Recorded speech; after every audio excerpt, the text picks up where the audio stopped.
I derive much consolation from the fact that my colleague, Mr. Baldwin, here,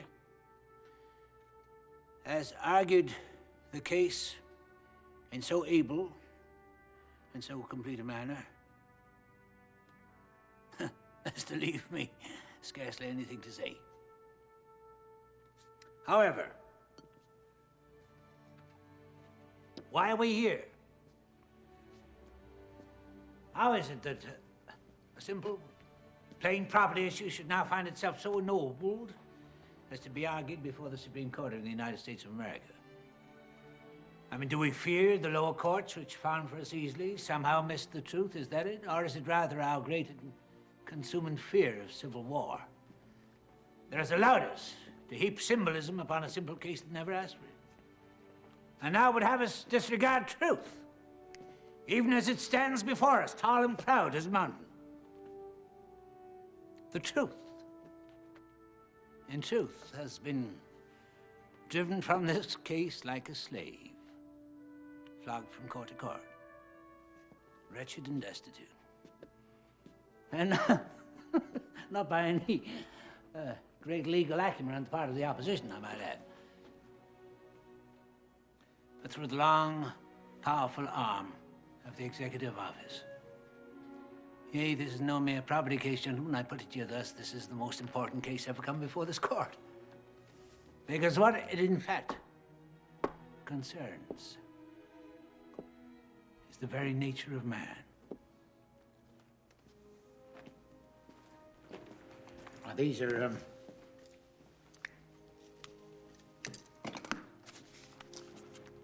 transcriptions of letters written between our Secretary of State, John Forsyth, and the Queen of Spain, Isabella II.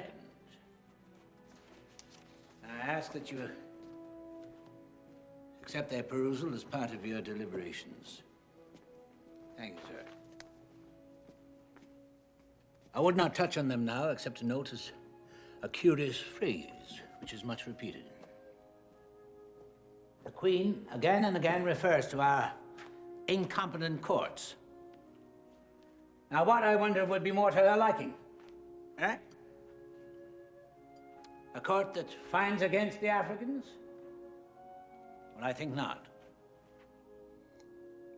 And here is the fine point of it.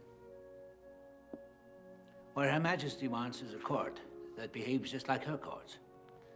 The courts this 11-year-old child plays with in her magical kingdom called Spain. A court that will do what it is told. A court that can be toyed with like a doll. A court, as it happens, of which our own president, Martin Van Buren, would be most proud. Thank you. Now, this is a publication of the Office of the President.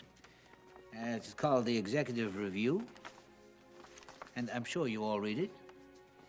At least I'm sure the President hopes you all read it. This is a recent issue. And there's an article in here written by a keen mind of the South. It's my former Vice President, John Calhoun, perhaps. Could it be? Who asserts that there has never existed a civilized society in which one segment did not thrive upon the labor of another. As far back as one chooses to look, to ancient times, to biblical times, history bears this out. In Eden, where only two were created, even there, one was pronounced subordinate to the other. Slavery has always been with us, and is neither sinful nor immoral. Rather, as war and antagonism are the natural states of man, so too slavery, as natural as it is inevitable.